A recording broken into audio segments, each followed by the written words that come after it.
let's talk about one of the most powerful metrics in all of investing. We're going to cut right through all that accounting noise and figure out what a company is actually worth, based on the cold, hard cash it's pulling in. Let's dive in. So I want you to think about this for a second. It's a really simple question.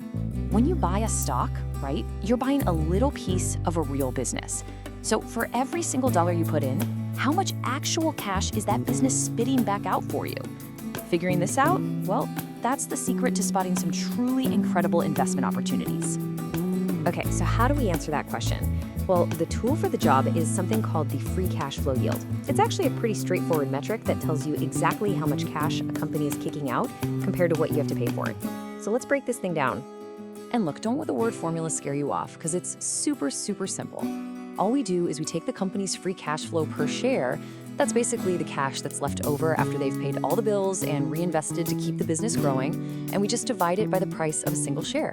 That's it. It's just cash versus price. Simple. Okay, so you run the numbers. What does the answer even look like?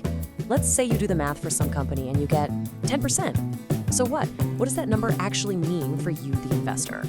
It means this, and it's so powerful. For every single dollar you invest in that stock, the business is generating 10 cents of pure, actual cash for you every single year. And look, this isn't some fuzzy, abstract accounting profit. Nope. This is real money that the company can turn around and use to pay you dividends, buy back its own stock, or pay down its debt. Right, so a 10% yield. That sounds pretty darn good, doesn't it? But is a higher number always better? And on the flip side, what does a really low number tell us? Let's get into it. Okay, so here's the key thing you gotta understand. It's all about a trade-off. A high free cash flow yield, that means you're getting a high cash return right now. But a really low yield, maybe like 1 or 2%, well, that's a signal that investors are betting on some explosive growth way out in the future. Think about the difference between a big, stable utility company and some high-flying tech startup. And you know what? This is exactly where the risk starts to creep in. See, with those low-yield stocks, we're talking about your classic high-growth tech company or maybe a super trendy brand. The price is what we call priced for perfection. And if that massive future growth they're promising doesn't show up, or even if it just slows down a little, that stock's price can get hit and get hit hard. But this is where free cash flow yield becomes your secret weapon. As a tool to compare companies, it helps you just cut through all the noise and all the hype and see which company in a specific industry is the real cash-generating machine. Just take a look at this. It makes the point perfectly. Let's imagine you've got 3 companies, all in the same business.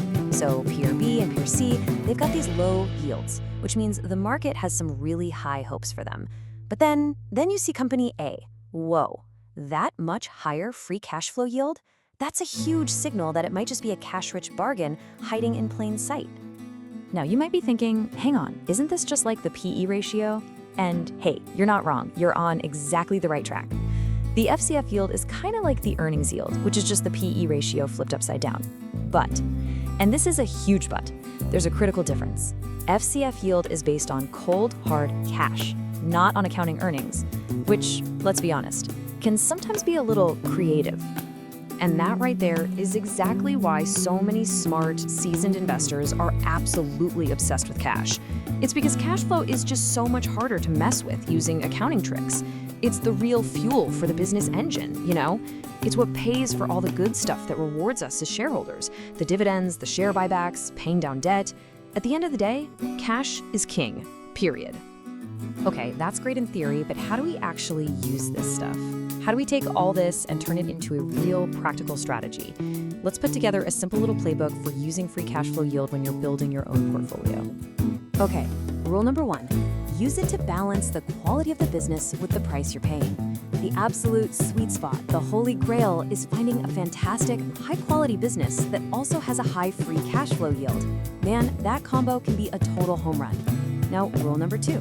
Be really careful with great businesses that have super low yields. They might still be amazing companies, but you have to be 100% confident in their massive future growth to justify paying that high price today. You really have to do your homework and make sure you believe that growth story. So, I'm gonna leave you with a question.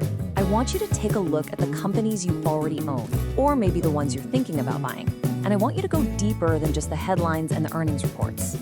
Now that you know how to look, which one of your investments is a true cash machine?